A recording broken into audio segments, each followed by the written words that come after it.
Hi everyone and welcome to a new Path of Exile video. Today we are going to talk about two Nemesis 3 strategies I'm using to farm currency. The first one is a classic Nemesis 3 strategy on Tropical Island T14. We picked that map because it's in a Glenark chain region and it has the Beyond nodes, which are very helpful for Nemesis 3. And also we picked the Abyss nodes to spawn more monsters and to help to juice everything. Watchstones, we are using Nemesis 3 of course, Beyond, which stacks with the Atlas passives. Unique monsters drop corrupted items, which pairs very well with the Beyond mechanics. We are getting a lot of 6 links, which means a lot of divine orbs. And lastly, Abysses, which pairs very well with the Atlas passive we have. Regarding the scarabs, basically anything that adds more monsters on the map is good. I usually prefer to use Harbinger, Breach, Abyss and Legion. You can also use Elder, is very good, but I usually hate to wait the portals to spawn all the monsters. And Ambush, but I usually hate to click on the strong box to spawn the monsters. So I prefer these 4 here. Regarding the map, usually I try to go at least item quantity 75 plus. That means 21 plus monster pack size. And with the build I'm using, I usually don't care too much about the modifiers except for the cannot leech or cannot regen. I try to avoid those two, and the rest anything is good. Of course you need a rare monster each have a Nemesis mod, or else the strategy won't work. And also you have to use Beyond on the map device for 5 chaos. Regarding the Delirium Orb, you can use any Delirium Orb you want. We are just using it for increasing the monsters on the map, and I try to go for the cheapest one. Usually around 22-23 chaos for each one if you buy them in bulk.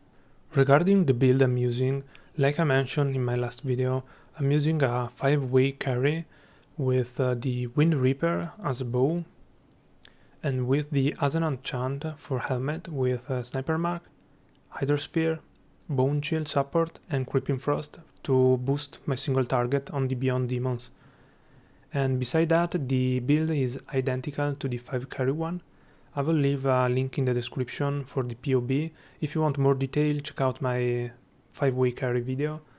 And basically that is the build. It's very squishy, very hard to play. I had 2.3k life, and the strategy is to just gain some buffs, some Headhunter and Inspired Learning buffs as quickly as possible, and then try to kill everything to clear the map while the buffs are still active. I want to keep this video short, so I won't go in more detail about the build or the strategy. One quick note about the watchstones: you can use any watchstones you want. Most of the time I use either the Platinum or the Irresistible Temptation, but if you want to juice properly, you should try to use at least one Misinformation and one Booming Populace. They are very pricey, but you're gonna earn more with them.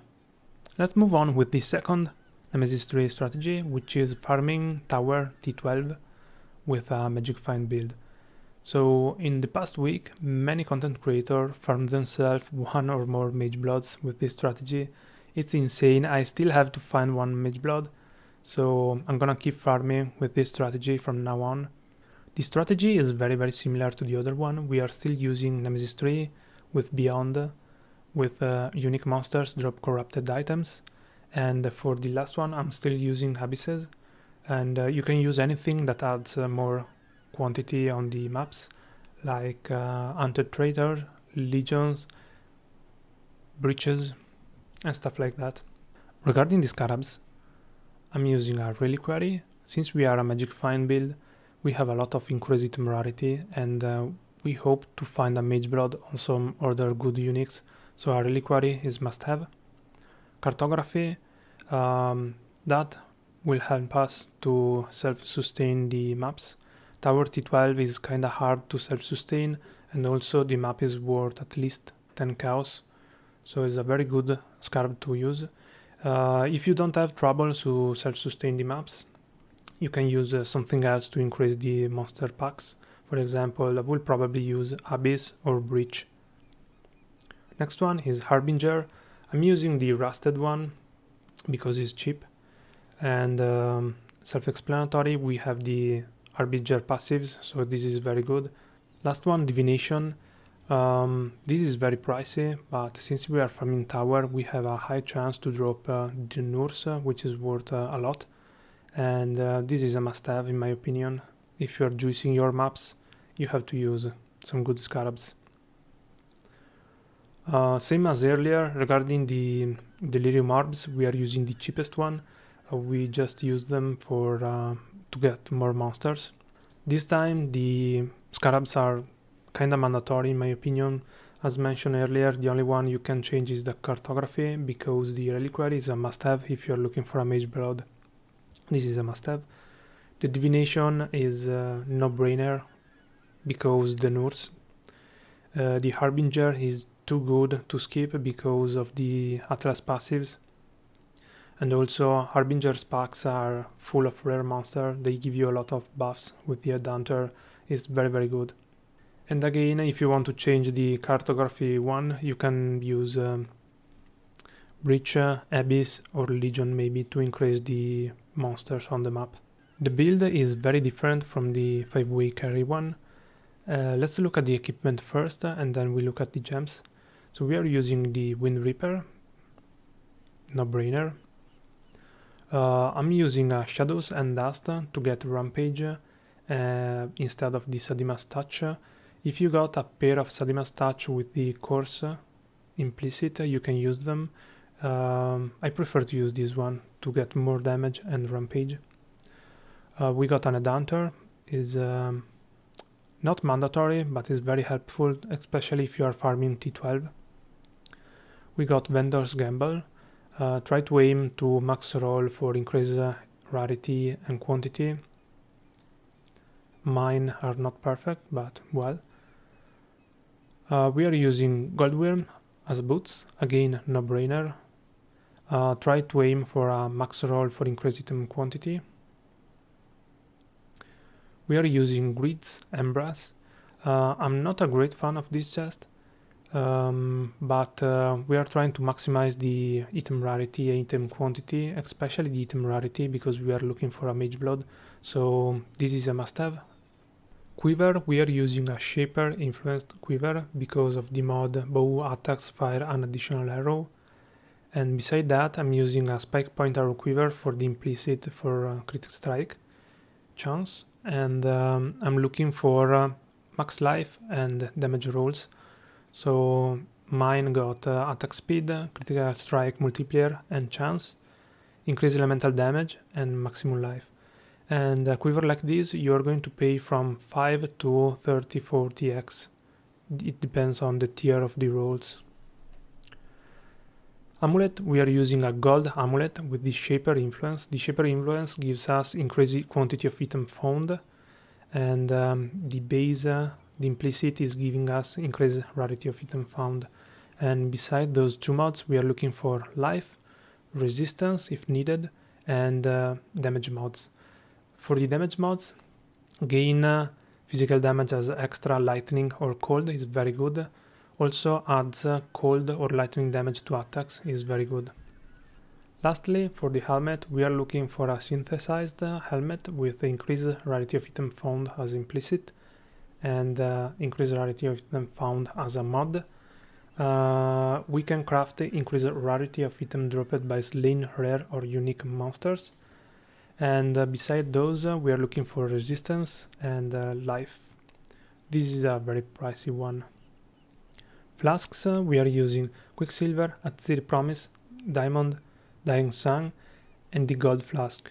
All used when charge reach full. And the Gold Flask is giving us increased rarity of item found, and you can also craft increased rarity of item found during flask effects. This is a veiled modifiers. To get it, if you don't have it, you need to buy unveiled flasks and try to unveil it. I got in the first try. You have a high chance to get this one, so should be not that pricey to do. Let's talk about the gems. They are very similar to the other Magic Find build. We are using Lightning Arrow with Mirage Archer, Fork, Added Cold, Elemental Damage, and Inspiration. Instead of Fork, you can use Chain. Probably Chain does more damage. I'm using Fork because I had it from the 5-way carry. Also, you don't need the Awakened version. You are fine with the normal gems. The Awakened, of course, gives you a lot of damage. For the single target, we are using Barrage with Hypothermia, Added Cold, Elemental Damage, Inspiration, and Damage on Full Life. So I'm using Damage on Full Life because I had the chest with 3 red sockets.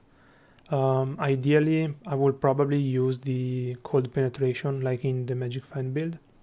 Next, for the auras, we have Herald of Ice with item rarity support like in the Magic Find build. We are using Precision and Hatred. We are keeping Val Grace. We are not using Grace as an aura, we are just using Val Grace when needed. For movement speed, I'm using Dash, and I also have a custom dead support with Portal. Regarding the passives, I'm gonna link a PoB in the description so you can check by yourself. In short, we are dropping some damage from the Magic Find build to get more tankiness, and we took those nodes here for some life. We took this pathing here to get intellect, life, and some critical. We took this node here to socket an Abyss Jewel.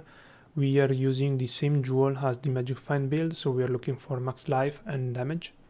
Also here we are not using the Brutal Restraint anymore because we are not stacking decks, and instead we are using another Abyss Jewel for life and damage. The Cluster Jewel is the same used on the Magic Find build and the 5-way carry. Regarding the masteries, we are using Cold Conversion, Life, Critical Multiplier. We are using increased movement speed if you haven't taken damage recently to counter the debuff on our chest. Here we are using increased flask effect. This node right here is very helpful to have the flask always up. Here we are using reduce reflected elemental damage taken to do reflect damage maps. Here we are taking increased max life. Here we are taking precision reservation. In this way, with this we can run the auras without taking the mana reservation nodes. And here we take Cooling Strike. Critical Strike have Cooling Strike, very helpful. Again, you can check everything in Path of Building, there is a link in the description. Okay, finally, let's talk about how much I spent and how much profit I made. The first test was Tropical Island T14 with the 5-way carry with the Wind Reaper and the Asenath Chant. I did 20 maps, and I bought the Watchstones with the Sextant already rolled, because the first time I tried to roll my own Sextants, I spent 2.5x of Awakened Sextants, and I didn't even get the Nemesis. So I bought some, and I went, as mentioned in the first part of the video, with Nemesis 3, Beyond, Unique Monsters Drop Corrupted Items, and Abyss. And I spent around 10x for 20 map worth of Watchstones. Delirium Orbs, I bought them in bulk for about 22-23 each, and I bought the cheapest one. Most of the time it was either armor, rings, or lab enchants. I also bought the maps, I didn't have them, so I spent 1.3x for 20 maps. Scarabs are the one I mentioned in the first part of the video, and I spent 2.2x for all the Scarabs. Also, we spent 100 chaos to get Beyond on the map device. Total cost 17.4x, 2500 cows, and on average we spent 130 cows for each map. Earnings, we got 13 raw exalted drops. Between raw drops and 6 links we got 133 divine. We got 238 awakened sextants, and you are selling 45-46 awakened sextants for 1x. We got 631 raw chaos drops, and we got 571 simulacrum splinters. We did total of 59.2 exalted, which means 41.8 total profit in 20 maps, which is about 2.1x per map. And those are the scarabs I used. So very profitable. The build we are using is not very optimized to do this. It's very quick, but you are going to die. So my tips would be, if you're doing Tropical Island, if you recall how it's made, it's basically two parts connected by a cave. So I usually did the first part, loot everything, and then the second one. So if I die in the second part, I still have the inventory full to drop everything, and I don't risk to waste portals. I have to say, in 20 maps I never failed one, even with that squishy build, so you're gonna be good. For the next test, I thought maybe with all of this profit, if I invest more on Watchstone and Scarabs, I can make even more. So I've run 4 maps with the Booming Populace, the Misinformation, and Gilded Scarabs. I paid 266 per map, so more than double the other.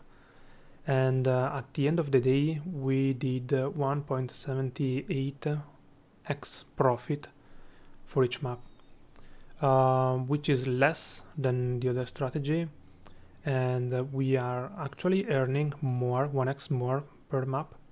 But since the cost is too high, we are actually making less profit.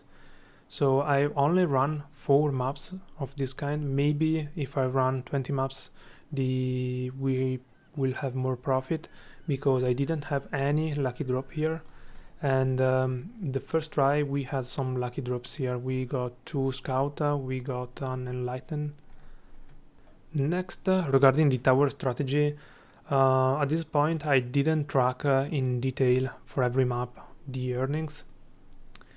Also because the first ride I did, I used the same setup as the super juiced Tropical Island, so I went with the Booming Populace, the Misinformation, and I used Gilded Scarabs. I spent 915 cows for everything, because I rolled myself the sextant and I got very lucky, and in total I earned 800 cows, so I did super loss, and I really don't know what happened. I didn't fail any map, so I cleared everything, and I just didn't get anything. 0 exalted drop, very low amount of divine, 0 denurs. I got just nothing. So the morale was very low, and I didn't keep track of anything. But since I had both material for 8 more maps, I just went for it. And the other maps I went for less item quantity on the maps. I went for polished instead of gilded, and I used normal watchstones because I was expecting loss actually. And I spent 620 for everything. I rolled my sextants again. I got lucky another time. With 2 exalted I rolled 12 maps worth of sextants. I spent 77 cows average per map, and we did in total for those 8 maps 3200 cows worth, which is 2500 profit, chaos profit. So the other 8 maps actually was very good.